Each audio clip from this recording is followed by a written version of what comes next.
नमस्कार दोस्तों, आज की वीडियो में हम बात करने वाले हैं ब्लैकबक कंपनी के बारे में। पहले इसका नाम जिंका था, अभी इन्होंने ब्लैकबक कर दिया है। तो क्या ये कंपनी है, कैसे ये काम करती है, कौन कौन सी इसकी सेगमेंट है, वो सारी चीज़ें आज हम समझने वाले हैं इस वीडियो के अंदर। एक चीज़ मैं आपको बिल्कुल श्योरिटी के साथ कह सकता हूं कि इस वीडियो के बाद जिंका बिजनेस मॉडल के बारे में आपके कोई भी मन में डाउट या कोई भी माइंड में कोई भी डाउट नहीं रहेगा। हम सारे बिजनेस सेगमेंट को बहुत ही तसल्ली से, बहुत ही पॉइंट वार समझने वाले हैं। इसके साथ एक रिक्वेस्ट मैं और करूंगा आपसे, अगर ये वीडियो आप एंड तक देखना एक बार, अगर आपको ये अच्छी लगे तो आपने चैनल को सब्सक्राइब जरूर करना है और एक लाइक बटन कर देना है, ताकि मेरे को भी थोड़ा सा मोटिवेशन मिले इस तरह की वीडियो लाने के लिए। तो चलिए स्टार्ट करते हैं। तो मोटा मोटा तो यहीं से आपको दिख रहा होगा एक पिक्चर से ना, मैन ये क्या काम करते हैं। पिक्चर में आपको सबसे ज्यादा ट्रक दिख रहे होंगे ना। तो बेसिकली अगर मैं बात को समझू ना, तो क्या काम करती है ये, जो भी इंडिया के ट्रक है ना, इसके लिए जो सॉल्यूशन होता है, मान लेते हैं कि किसी के पास 10 ट्रक हैं, एक ओनर है उसके पास 10 ट्रक हैं, उसको क्या क्या दिक्कतें आ सकती हैं और कैसे ये उस प्रॉब्लम को सोल्व करता है ना, वो सारी चीजें क्या करता है ना, ब्लैकबक करता है। तो मेन सारी चीजें इस ब्लैकबक के बारे में अपन समझेंगे। तो यहाँ पे तो नंबर वगैरह दे रखा है इन्होंने कि वो आप देख लेना। मेन चीजें मैं आपसे शेयर करूंगा वो क्या है ना, ये नंबर जानना जरूरी है। ये कितना नंबर है? 8,18,260। दूसरा नंबर है 4,11,000।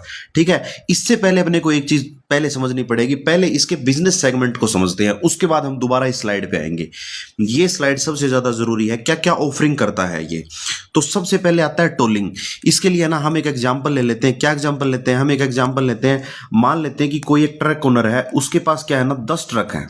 मान लेते हैं एग्जाम्पल समझने के लिए। अब 10 ट्रक में क्या होगा ना, सबसे पहले टोलिंग को समझते हैं।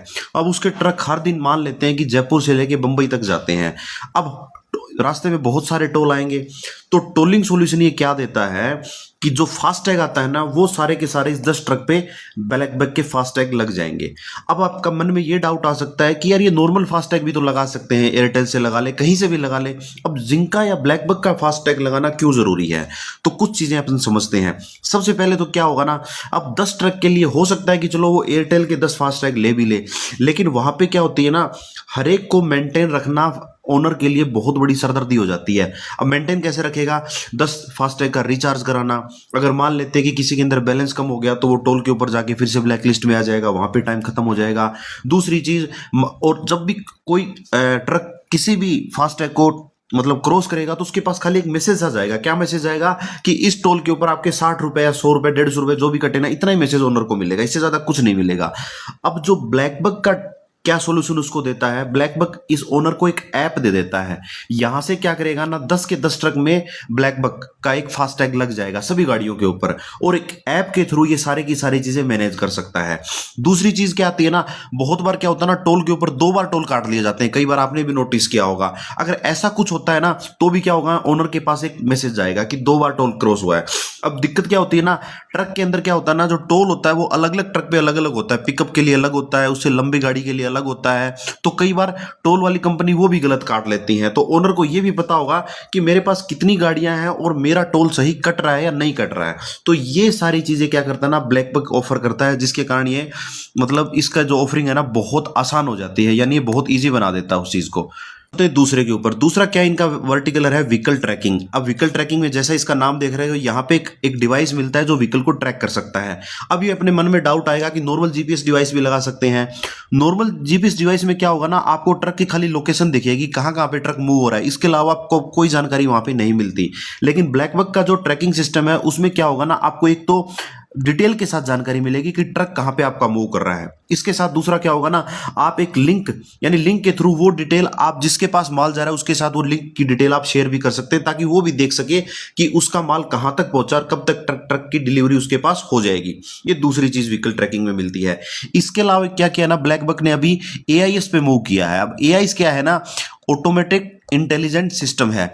जैसा आपके इसके नाम से पता लग रहा है ना, ये क्या किया है ना, 10 स्टेट गवर्नमेंट ने, फिलहाल में अगर मैं बात करूं ना, कॉमर्शियल व्हीकल के लिए मैंडेटरी कर दिया है। क्या मैंडेटरी कर दिया है? एआईएस मैंडेटरी कर दिया है। अब एआईएस में और नॉर्मल ट्रैकिंग सिस्टम में क्या डिफरेंस है वो थोड़ा सा समझ लेते हैं। अब यहाँ पे तो क्या होता है ना, दो ही चीजें मिलती है, एक तो ट्रैकिंग की डिटेल मिलती है और वो लिंक वगैरह शेयर कर सकता है। लेकिन एआईएस के अंदर क्या चीज होती है ना, इसका डाटा गवर्नमेंट पोर्टल के ऊपर भी जाके सेव होता है। यानी कल को मान लीजिए कि ये ट्रैकिंग सिस्टम चल रहा है और कहीं नेट चला गया तो अपने को जानकारी नहीं मिलेगी कि कहाँ पे ट्रैक है, लेकिन वो क्या होता है ना, गवर्नमेंट पोर्टल के ऊपर भी वो डेटा सेव होता है। तो एक तो ये सेफ्टी फीचर मिल जाता है। दूसरी चीज क्या होती है, एआईएस डिवाइस से इसको गवर्नमेंट ने मैंडेटरी किया है, यानी इसके साथ साथ इसको क्या होता है ना, ड्राइवर को एक इमरजेंसी बटन भी मिलता है। यानी कोई भी दिक्कत होगी ड्राइवर को तो वो उस बटन को प्रेस कर सकता है जिससे उसके पास हेल्प पहुंच सके, इसलिए मैंडेटरी किया है। तीसरा, गवर्नमेंट ने इसको क्यों मैंडेटरी किया है कि ट्रक के अंदर क्या होता है ना, बहुत बार जैसे मेडिसिन आ गई और भी एसेंशियल आइटम आते हैं तो गवर्नमेंट भी चाहती है कि उसको ट्रैक किया जाए भी कहाँ वो चीजें पहुंच रही हैं, कहाँ कुछ हो रहा है। तो इसके लिए गवर्नमेंट ने क्या किया ना, एआईएस डिवाइस को मैंडेटरी किया है। ठीक है, तो यहां से क्या कर रही है ना, अच्छा खासा रेवेन्यू इसको ब्लैक बक को मिल रहा है। क्यों मिल रहा है ना, एआईएस के थ्रू मैं बताता हूं। अब क्या होगा, एआईएस एक बार उन्होंने लगा लिया, मान लेते हैं ब्लैक बक के थ्रू ट्रक ड्राइवर ने अपने 10 सिस्टम के अंदर एआईएस लगा लिया है। अब क्या होगा, एक बार की फिक्स कॉस्ट तो ये ब्लैक बक को वैसे मिल गई। इसके बाद क्या होता है ना, ये डिवाइस हर बार क्या होता है, सास की तरह इसको है ना इंप्रूव करना पड़ता है। इंप्रूव इन द सेंस हर बार ये अपडेट होता है। तो जितनी बार भी कंपनी इसको अपडेट करेगी या फ्लैट ओनर इसको अपडेट करेगा तो रिकरिंग रेवेन्यू यहां से इसको मिलने वाली है। तो ये दोनों क्या था, व्हीकल ट्रैकिंग के बारे में मैंने आपको व्हीकल ट्रैकिंग और एआईएस दोनों के बारे में सारी चीजें इस चीज में बता दी हैं। तो अब हम बात करते हैं तीसरी उसके बारे में। अब तीसरी क्या चीज आती है यहाँ पे, तीसरा आ गया फ्यूल पेमेंट। अब फ्यूल पेमेंट क्या क्या चीज है वही मैंने आपको बताया कि इसके पास 10 ट्रक हैं। अब 10 ट्रक के अंदर एक तरीका तो ये है कि हर एक ट्रक वालों को ये क्या करे ना, 50-50 हजार रुपए दे दे कि भाई आप तेल फिल करवाओ। लेकिन होता क्या है ना, गड़बड़ी बहुत ज्यादा होती है। भाई जो ड्राइवर है उसने 50,000 का तेल डलवाया, नहीं डलवाया, किस क्वालिटी का डलवाया, कैसे डलवाया, बहुत तरह की दिखते हैं। अब यहाँ पे ब्लैक बक क्या करता है ना, ब्लैक बक एक ऐप दे देता है ओनर को और यहाँ पे ओनर क्या करेगा, मान लेते हैं ओनर ने 1 लाख रुपए डाल दिए। ठीक है, अब क्या होता है ना, ब्लैक बक का बहुत सारे पेट्रोल पंप के साथ टाई अप है। अब वो पर्टिकुलर ट्रक क्या करेगा ना, इसी पेट्रोल पंप के ऊपर जाएगा, इसी पेट्रोल पंप पे तेल डलवाएगा, जितना तेल डलवाएगा उतनी पेमेंट इस ऐप से हो जाएगी और एक डिजिटल रिसिप्ट क्या होगी ना, ओनर के पास चली जाएगी कि फला फला ट्रक ने अभी 20,000 रुपए का तेल डलवाया है। अब इससे इसको क्या फायदा हुआ, एक तो चोरी बच गई, दूसरी चीज अच्छी क्वालिटी का तेल मिल गया, तीसरा कितना मिला इसके पास तुरंत वो स्लिप आ गई। तो यहां पे क्या होती है ना, फ्यूल पेमेंट्स के थ्रू ये क्या करता है ना, ब्लैक बक उस चीज को अलाउ करता है। तो ये तीसरा वर्टिकल था जिसको अपनों ने समझा कि कहां का फ्यूल पेमेंट काम आती है। अब चौथी बात करते हैं व्हीकल फाइनेंस के बारे में। ठीक है, अब व्हीकल फाइनेंस के अंदर क्या चीज है, अब मान लेते हैं कि इसके पास वही एग्जांपल 10 ट्रक थे। अब ये क्या चाहता है ना, 11वां ट्रक लेना चाहता है। अब इसके पास 2 रूट है, एक तो ये क्या करे, बैंक के पास चला जाए और दूसरा रूट क्या है ना, ब्लैक बक के थ्रू ले ले। अब बैंक के पास ये जाएगा तो क्या करेगा ना, बैंक का प्रोसेस लंबा होता है। क्यों लंबा है, क्योंकि इस कस्टमर को वो बैंक नहीं जानता है इनिशियली। ठीक है, वो क्या करेगा ना, पहले इसकी सिबिल निकालेगा, फिर आपने भी कभी गाड़ी ली होगी तो फिर इनवॉइस, बहुत तरह की फॉर्मेलिटी होती है जो बैंक कंप्लीट करेगा और एक टाइम टेकिंग प्रोसेस होता है। उसके बाद भी लोन मिले ना मिले कोई गारंटी नहीं होती। दूसरा, बैंक ऐसा क्यों करता है कि बैंक चाहता है कि उसका लोन जो ना वो सेफ हो जाए बिल्कुल। लेकिन ब्लैक बक के केस में क्या चीज है, अब ब्लैक बक क्या है ना, इस कस्टमर को क्या क्या दे रहा है, टोल दे रहा है, टोलिंग की सेवा दे रहा है। ठीक है, ट्रैक कर रहा है व्हीकल को, फ्यूल की पेमेंट दे रहा है। तो ब्लैक बक के पास इस ट्रक ओनर का सारा डाटा है कि कितनी बार ये क्या करता है ना, जयपुर से बंबई जाता है, कितना टोल भरता है, कितना तेल लगता है, क्या क्या फ्यूल पेमेंट चल रही है। तो ट्रैकिंग से सारा डाटा आ जाता है कि ये फ्लीट ओनर के 10 ट्रक बहुत अच्छे से चल रहे हैं जो इसको हर महीने इतनी सारी रेवेन्यू देते हैं। तो ये डाटा किसके पास है, ब्लैक बक के पास है। अब ब्लैक बक क्या करेगा ना, इस डाटा को डायरेक्ट किसको दे देगा ना, बैंक को दे देगा।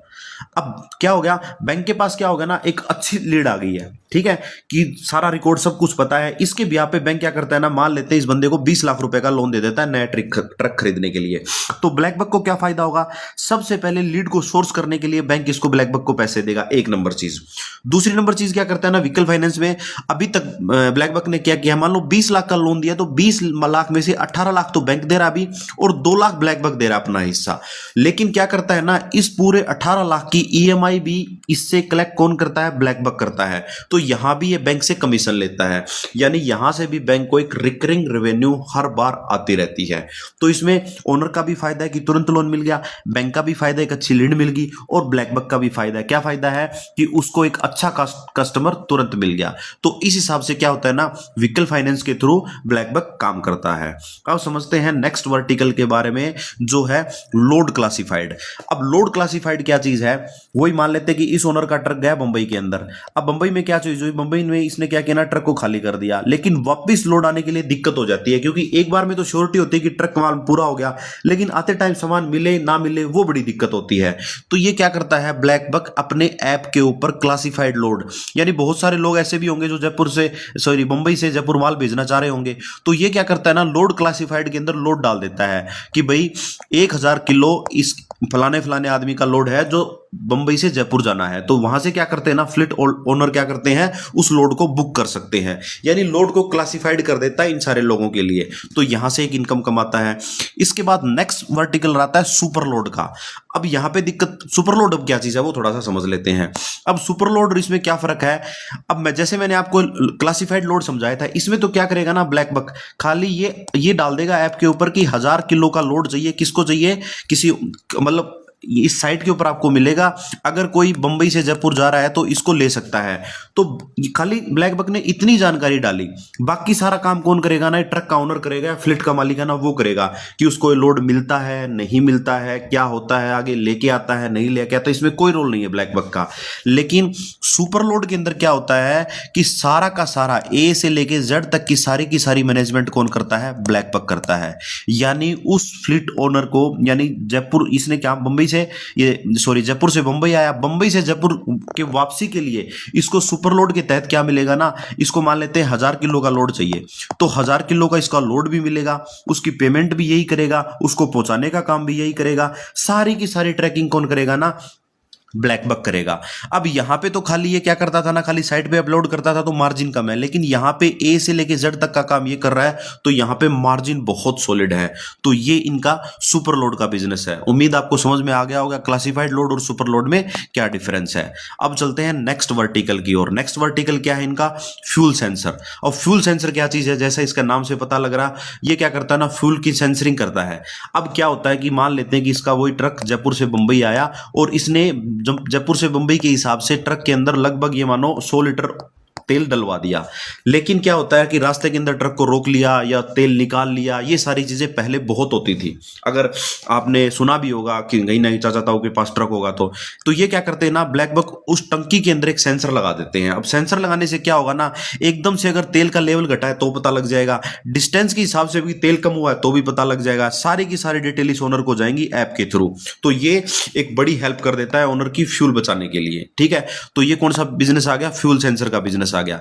इसके बाद देखते हैं लास्ट है फ्लीट डॉक्यूमेंट। अब फ्लीट डॉक्यूमेंट क्या चीज है, अब वही बात फिर से आ गई कि इसके पास 10 ट्रक है। अब 10 ट्रक के क्या होते हैं ना, 10 तो आरसी होगी सीधी सीधी अगर आप सोच के देखोगे तो, ठीक है, आरसी होगी, 10 इंश्योरेंस हो गए, ठीक है, अलग अलग स्टेटमेंट जाने के लिए परमिट हो गए, और भी 10 तरह की चीजें आती है ट्रक ओनर के पास ना, उसका लाइसेंस ठीक है कि नहीं है। तो ये सारे के सारे डॉक्यूमेंट क्या होते हैं ना, ब्लैक बक के ऐप के ऊपर स्टोर हो जाते हैं। तो इसके लिए हेडेक नहीं रही, कब इंश्योरेंस खत्म होगा, ड्राइवर का लाइसेंस ठीक है क्या, गाड़ी की आरसी ठीक है क्या, तो वो सारी की सारी हेडेक भी ये फ्लीट डॉक्यूमेंट के थ्रू खत्म कर देता है। तो ये सारे के सारे मेन बिजनेस थे किसके, ब्लैक बक के। फिर भी आपको किसी में अगर कोई डाउट हो तो आप मेरे को कमेंट करके पूछ सकते हैं। अब सबसे बड़ी चीज यहां पे इन्होंने एक प्लस का निशान दिखाया। प्लस का निशान क्या है, थोड़े टाइम पहले क्या होता था ना, ये दोनों बिजनेस वर्टिकुलर इस बिजनेस के अंदर नहीं थे। कौन कौन से वाले नहीं थे ना, तो ये सुपरलोड का बिजनेस था, ठीक है, ना ही लोड क्लासिफाइड का बिजनेस था, ना ही व्हीकल फाइनेंस का बिजनेस था। अभी थोड़े टाइम पहले इन्होंने स्टार्ट किए हैं। अब प्लस का मतलब है कि आने वाले टाइम में ट्रक वालों को और भी अगर कोई दिक्कत होगी तो क्या है ना, ब्लैक बक उसके ऊपर काम करेगा। तो ये मोटे मोटे बिजनेस सेगमेंट के बारे में हम समझा। अब थोड़े से इंपॉर्टेंट चीजें थोड़ा सा और समझ लेते हैं। तो नेक्स्ट कुछ इंपॉर्टेंट चीज को, यहां पे मैंने पहली स्लाइड में आपको दिखाया था ट्रांजैक्टिंग कस्टमर कितने हैं अभी ब्लैक बक के पास, लगभग 8,18,000 है। और इसके अंदर कितनी बढ़ोतरी हुई है, 13% के आसपास की बढ़ोतरी इसके अंदर हुई है। दूसरी चीज आप देखोगे टू यूजर, वो कितने हैं, 4,11,000 के आसपास है। इतने इसमें कितना मतलब इंक्रीमेंट हुआ है, 22% का इंक्रीमेंट हुआ है। यानी यहां पे इंक्रीमेंट 13% है, लेकिन यहां पे 22% है। तो ये वो यूजर हैं जो ब्लैक बक की एक ही जो ऑफरिंग है ना उसको यूज करते हैं। ऑफरिंग में मोस्टली जो यूज करते हैं वो फास्टैग यूज कर रहे हैं। ऐसे कितने लोग हैं, 8,18,000 है। लेकिन डबल, यानी जो डबल ऑफरिंग यूज कर रहे हैं वो कितने हैं, 4,11,000 है, यानी 2 से ज्यादा की जो ऑफरिंग यूज कर रहे हैं ना वो 4 लाख के आसपास है। इसके अंदर बढ़ोतरी 22 लाख है। कैसे, मैं समझाता हूं। जब भी कोई बंदा टोल के लिए लेता है तो क्या होता है ना, एक बार बंदे को लाने के लिए ब्लैक बक को एफर्ट करने होते हैं। जैसे उसने फास्ट टैग लेना शुरू किया तो उसके लिए वो काम बहुत आसान हो गया। पहले क्या करता था ना, 10 ट्रक की फास्ट टैगिंग मैनेज करने में ही उसके सरदर्द हो जाता था कि कहां पेमेंट जारी है, कौन सा ब्लैक लिस्ट हो रहा है, क्या नहीं हो रहा है। जब उसने एक ऑफरिंग को यूज किया तो उसको पता लगा कि यार कितना अच्छा आपके लिए सॉल्यूशन है, तो वो क्या करता है ना, बाकी सारी सेवाओं के लिए चला जाता है। और ब्लैक बक की मैनेजमेंट का कहना भी ये है कि हम जो भी मेन फोकस कर रहे हैं ना, वो मेन फोकस हमारा यही है, हम नए कस्टमर पे हमारा फोकस है, लेकिन सबसे ज्यादा मेन फोकस अभी चल रहा है कि यहां से यहां उस कस्टमर को हम लेके जाएं, यानी एक ऑफरिंग से 2, 3, 4 ऑफरिंग की तरफ बढ़ाएं। तो ये मेन चीज है। इसके अलावा एक चीज और आप और देखोगे, वो क्या है कि यहां पे पर डे जो ऐप यूज कर रहे हैं ना वो 44 मिनट का है। 44 मिनट बहुत ज्यादा टाइम हो जाता है। अगर नॉर्मल आप देखोगे ना, यूट्यूब के ऊपर कोई वीडियो देखोगे तो 10 से 15 मिनट की वीडियो देख लोगे। अगर आपने इंस्टा वगैरह चला लिया तो भी आप 5 से 10 मिनट तक स्क्रॉल कर सकते हो। लेकिन ये एक ऐसा ऐप है जहां पे इंटरटेनिंग कुछ नहीं है, यानी कुछ ना तो क्रिकेट मैच है ना कोई मूवी है। यहाँ पे पूरा का पूरा ऐप क्या करता है ना, ट्रक के लिए सोल्यूशन देता है। और उसका अगर डेली ऐप यूजेज 44 मिनट है ना, इसका मतलब है कि लोग इस ऐप को अच्छे से यूज कर रहे हैं और धीरे धीरे इसका यूज बढ़ता जा रहा है। तो ये मेन चीज समझने वाली इस स्लाइड के अंदर ये वाली चीज थी। अब चलते हैं नेक्स्ट। हाँ, अब ये क्या डिस्ट्रीब्यूशन के लिए क्या कहा इन्होंने। अब क्या होता है ना, इंडिया के अंदर अभी जो ट्रक ओनर है ना वो इतने ज्यादा पढ़े लिखे नहीं है। अगर आप सोच के देखोगे ना तो उनको क्या लगता है ना, जो ओनर है वो भी अभी मतलब इतने नहीं कि ठीक है धीरे धीरे एजुकेशन वो सारी चीजें हो रही हैं, लेकिन ऐसा मान सकते हैं अपन जैसा मैनेजमेंट बोल रहा है। तो क्या चीज है ना, 10,000 के आसपास इनके क्या है ना, फिजिकल टच पॉइंट है। फिजिकल टच पॉइंट कैसे होते हैं, अभी आप टोल से कई बार टोल क्रॉस किया होगा आपने, आपका फास्टैग रुक गया, फास्टैग में कोई दिक्कत आ गई तो वहां पे आपको क्या होता है ना, स्टॉल सी मिलती है जो फास्टैग बेचते हैं। ऐसे ही इनके 10,000 के आसपास टच पॉइंट है। वहां पे क्या होगा, इनका एक एजेंट मिलेगा। आपको कोई दिक्कत आ जाए या आपको ऑनबोर्ड करना हो या कुछ भी करना हो तो यहां से आपको ये हेल्प दे सकते हैं। और ये लगभग 80% डिस्ट्रिक्ट में कवर करते हैं, 10,000 के लोग आसपास। यानी दोनों तरह की आपको हर तरह की चीजें यहाँ पे मतलब ट्रक से रिलेटेड जितनी भी दिक्कतें हैं वो सारी की सारी सोल्व हो जाती हैं आपकी। ठीक है, अब चलते हैं नेक्स्ट स्लाइड के ऊपर। अब नेक्स्ट स्लाइड में क्या जरूरी है वो थोड़ा सा अपन जान लेते हैं। तो हाँ, नेक्स्ट चीज में देखिए, मेन चीज मैं आपको बताना चाहूंगा। एक तो देखो ये क्या होगा, ये तो अपन डिस्कस कर ही चुके हैं, ये भी डिस्कस कर चुके हैं। ठीक है, एक ये देखिए gross transaction volume in tolling. इसका क्या मतलब है कि जो ब्लैक बक के जो फास्ट टैग थे ना, उसने इस साल कितने पैसे का ट्रांजैक्शन किया है वो इस क्वार्टर के अंदर, यानी लगभग 7,000 करोड़ रुपए के आसपास तक की टोटल टोलिंग कटी है। ये पूरा ब्लैक बक का प्रॉफिट नहीं है, यानी इतने रुपए का ट्रांजैक्शन हुआ है। जो पिछले क्वार्टर 4 में कितना था, लगभग 6,000, मान लो 5800 रुपए के 5800 करोड़ रुपए के आसपास था। तो इसमें भी लगभग 21% की ग्रोथ है, जो कि हेल्दी ग्रोथ है। और यहां से क्या होता है ना, ऑनबोर्ड होता है, इसके बाद कस्टमर दो ऑफरिंग 3 ऑफरिंग लेना स्टार्ट कर देते हैं। एक चीज और समझने वाली है, total number of tolling transaction, यानी एक ट्रक ने कितनी बार टोल को क्रॉस किया है। तो पिछले साल वो लगभग 15 करोड़ 60 लाख थे, इस साल वो कितने हो गए ना, लगभग 18 करोड़ 30 लाख हो गए। यानी इसके अंदर 17% की ग्रोथ है कि जिन्होंने टोल को क्रॉस किया है, कितने नंबर ऑफ टाइम टोल को क्रॉस किया है ना, वो डिटेल ये देता है। यानी इसके अंदर भी हेल्दी ग्रोथ कंपनी की आ रही है, दोनों मेन चीजों के अंदर। ठीक है, तो ये मेन पॉइंट थे जो समझने वाले थे। इसके बाद रेवेन्यू कंट्रीब्यूशन, ये सारी चीजें आप देख लेना, ये इतनी मतलब आप खुद भी समझ सकते हो इन चीजों को। अब चलते हैं नेक्स्ट स्लाइड की ओर। हाँ, इसके अंदर कुछ इंपॉर्टेंट चीजें हैं मैं आपसे जो जरूर शेयर करूंगा। सबसे पहले इंपॉर्टेंट चीज क्या है, यहाँ पे इन्होंने दे रखा है, वही मैंने आपको बताया था ना, जीटीवी ग्रोस टोटल वॉल्यूम, यानी टोल के ऊपर कितना वॉल्यूम बढ़ा है, वो लगभग 27% की ग्रोथ दिखा रहा है। और ये फिगर देखिए आप, NETCCV इंडस्ट्री ग्रोथ, इसकी ग्रोथ कितनी है 16% और ब्लैक बक की कितनी है 27%। इसको नॉर्मल भाषा में समझिए तो मान लेते हैं कि ये इंडेक्स लेवल के जो रिटर्न है ना, आप निफ्टी के मान लीजिए वो 16% है और आपके स्टॉक ने कितने रिटर्न दिए हैं, 27% रिटर्न दिए हैं। यानी ओवरऑल बेंचमार्क से आप कितने ज्यादा परसेंट आगे हो, 11% के आसपास ज्यादा हो, जो समझने वाली बात है। यानी जितनी भी इंडस्ट्री ग्रो कर रही है इस सेगमेंट के अंदर, उससे 11% से ज्यादा ग्रोथ ब्लैक बक कर रहा है। एक चीज ये समझने वाली होगी। दूसरी चीज मैंने आपको बताई थी, यहाँ पे जीपीएस की क्या है ना, सेल अच्छी चल रही है, जैसा कंपनी ने बताया ना। टेलीमेटिक के अंदर क्या क्या चीजें आ गई, टोल को छोड़ के जितने भी सारे ऑप्शन बच गए ना, जितने सारे कौन से, जो फ्लीट के डॉक्यूमेंट हो गए, वो जीपीएस लगाना हो गया, फ्यूल सेंसर हो गया, वो सारे के सारे कंपनी टेलीमेटिक के अंदर लेती है। तो यहाँ पे अच्छी ग्रोथ आ रही है। लेकिन जो एआईएस की सेल है ना, जो मैंने आपको बताया था, जो गवर्नमेंट ने 10 स्टेट ने जिसको मैंडेटरी कर दिया है, जिसके ऊपर गवर्नमेंट सर्वर के अंदर भी लोकेशन सेव होती है, उसकी सेल डबल हो रही है। अब इसका क्या फायदा है ब्लैक बक को, वहां भी मैंने बताया, दोबारा बता देता हूं। एक इनकम तो आती है जब ये बेच देते हैं डिवाइस, तब आ जाती है। दूसरी इनकम, इसको बार बार अपडेट करना पड़ता है, तो रिकरिंग इनकम कंपनी को आती रहती है और इसकी सेल डबल होती जा रही है। तो ये बहुत अच्छा फिगर है कंपनी के लिए कि इसकी सेल डबल होती है और यहां से कंपनी रिकरिंग इनकम आने वाले टाइम में कमाती रहे। नेक्स्ट पॉइंट क्या इन्होंने दे रखा है, जो ग्रोथ बिजनेस है। अब ग्रोथ बिजनेस के अंदर 3 सेगमेंट आते हैं इसके, एक तो आ गया क्लासिफाइड, एक आ गया सुपरलोड और एक आ गया व्हीकल फाइनेंसिंग। तो ये 3 बिजनेस ग्रोथ बिजनेस के अंदर है। और ग्रोथ के अंदर जो बिजनेस है उसकी ग्रोथ कितनी है अब की बार, 266% के आसपास है। यानी बहुत अच्छे से ये बिजनेस ग्रो करते हुए जा रहे हैं, ये चीज समझने वाली है। ठीक है, तो दूसरी चीज क्या है ना, सुपरलोड बिजनेस इन्होंने क्या किया था ना, बेंगलोर और हैदराबाद 2 ही जगह पे स्टार्ट किया है और कंटिन्यू क्या कर रहे हैं, हरे में दे रखा है, देखिए ग्रीन कर रखा है इन्होंने, यूनिट इकोनॉमी को कंपनी स्ट्रेंथन कर रही है। अब इसका क्या मतलब है, इसका मतलब थोड़ा सा समझिए आप। सबसे पहले इन्होंने क्या किया, हैदराबाद के अंदर बिजनेस को स्टार्ट किया एक जगह पे। अब यूनिट इकोनॉमी क्या चीज है कि हैदराबाद के एक पॉइंट पे इस बिजनेस को चलाने के लिए कंपनी को कितना खर्चा करना पड़ रहा है। मान लेते हैं कि एक पॉइंट पे सुपरलोड बिजनेस को चलाने के लिए कंपनी को 100 रुपए कंपनी ने खर्च किए, और जैसे जैसे 5-6 महीने के बाद क्या हुआ ना, कंपनी को पता लगा कि 100 रुपए खर्च के हम 120 रुपए कमाने लग गए, यानी प्रॉफिट 20 रुपए के आसपास हो गया है। तो यानी यूनिट इकोनॉमी इस बिजनेस की काम कर रही है, यानी 100 रुपए लगा के आप 20 रुपए का प्रॉफिट बना सकते हो। तो इसके ऊपर कंपनी अभी जोर दे रही है। यानी अभी कंपनी क्या कर रही है ना, एक हिसाब से R&D कर रही है कुछ सेंटर के ऊपर। R&D करने के बाद कंपनी इसको क्या करेगी ना, पूरे इंडिया लेवल पे इसको लॉन्च कर देगी। तो इसका मतलब है कि ये यूनिट इकोनॉमी का मतलब ये है कि पर हर यूनिट पे पहले ये देख रहे हैं कि कितना खर्चा हो रहा है, कितना प्रॉफिट इसको होता जा रहा है। ठीक है, यहाँ पे इन्होंने बोला कि अर्ली मोमेंट बहुत अच्छा आ रहा है, नई सिटीज के अंदर भी वो सारी चीजें उन्होंने बताई, आप पढ़ लेना यहाँ पे। ठीक है, व्हीकल फाइनेंस के अंदर कितनी ग्रोथ हो रही है अभी कंपनी की, 25% के आसपास ग्रोथ हो रही है। और व्हीकल फाइनेंस बहुत अच्छा ग्रोथ का लीवर है इसके लिए। क्यों, मैंने आपको थोड़ी देर पहले बताया था कि बैंक वाले मतलब फ्लिट वाले के लिए लोन मिलना, बैंक के चक्कर काटना, फिर बैंक के लिए अच्छा कस्टमर मिलना, ब्लैक बक को मिलना, वो सारी चीजें एक यूनिक सा सिस्टम बना देती हैं इसके लिए। तो ये एक दूसरी चीज थी। इसके बाद इन्होंने कॉल के अंदर एक चीज ये कहा है, लेकिन ये टेम्परेरी है सारी चीजें।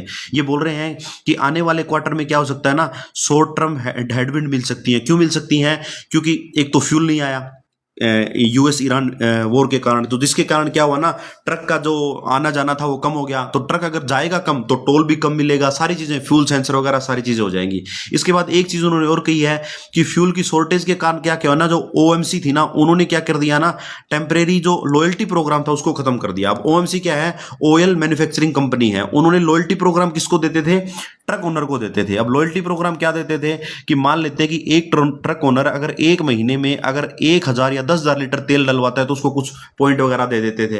तो वो एक बार क्या किया ना, कंपनी ने बंद कर दिए हैं। तो ये इन्होंने, ये टेम्परेरी चीजें हैं जो इन्होंने कंपनी ने बताई हैं। ठीक है, तो ये मोटी मोटी स्लाइड थी, जो मेन पॉइंट थे वो अपनों स्लाइड पे डिस्कस कर लिए हैं। अब थोड़ा सा आगे देख लेते हैं। तो इसमें रेवेन्यू वगैरह में आप देख लीजिए। एक चीज मैं आपको जरूर बता दूंगा थोड़ी सी, वो क्या चीज है मेन समझने वाली, कि यहाँ पे ग्रोथ है ना ईयर ऑन 56 है।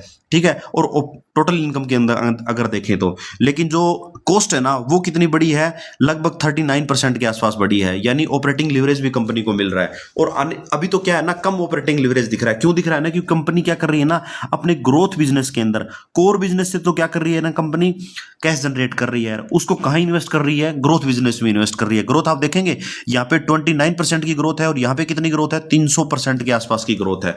यानी ये कैश काउ हो गया, और कैश काउ का बिजनेस कहाँ लग रहा है, ग्रोथ के अंदर। और ग्रोथ के वर्टिकलर भी इनके बहुत ही स्पेशल हैं, तीनों की तीनों वर्टिकल अगर आप देखोगे, व्हीकल फाइनेंस को देख लो, चाहे सुपरलोड को देख लो, चाहे क्लासिफाइड को देख लो।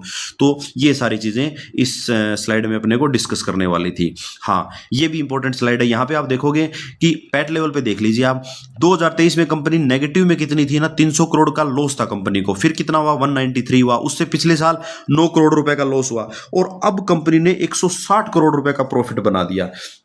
यानी कंपनी यहाँ पे एज ए ओला उबर काम करती थी। ओला उबर जैसे चलते हैं पैसेंजर के लिए, यहाँ पे ये लोड के लिए ओला उबर की तरह काम करती थी, लेकिन इस मॉडल में इनको बहुत सारा लॉस मिला। तब कंपनी ने अपना पूरा बिजनेस दूसरी तरफ शिफ्ट किया और अब जो बिजनेस है वो बिल्कुल राइट डायरेक्शन में जाता हुआ दिख रहा है। उसका प्रूफ क्या है ना, उसकी प्रूफ ये है कि हर साल लॉस कम होते हुए जा रहे हैं। ठीक है, इसके बाद नेक्स्ट थोड़ा सा और समझ लेते हैं। ये कोर बिजनेस मैंने आपको बता दिए, टोल हो गया, फ्यूल, ये कोर बिजनेस है इसके, और ग्रोथ बिजनेस होती है आगे। प्लस प्लस का मतलब क्या है, आने वाले टाइम में कंपनी ट्रक वालों को और भी जो दिक्कतें आ रही ना, उनको आने वाले टाइम में और भी सोल्व करते हुए चली जाएगी। तो ये मोटा मोटा प्रेजेंटेशन था, सारे बिजनेस ग्रोथ फिगर मैंने जो ऑफरिंग वगैरह थी, कैसे काम करता है, सारे समझा दिए हैं। होप ये वीडियो अच्छा लगा होगा। फिर से मैं वही रिक्वेस्ट करूंगा, अगर वीडियो अच्छा लगा है तो चैनल को सब्सक्राइब करें, एक लाइक करें और कमेंट करके हमें जरूर बताएं कि वीडियो कैसी लगी। कोई डाउट है तो भी हमें जरूर कमेंट करें। Thank you.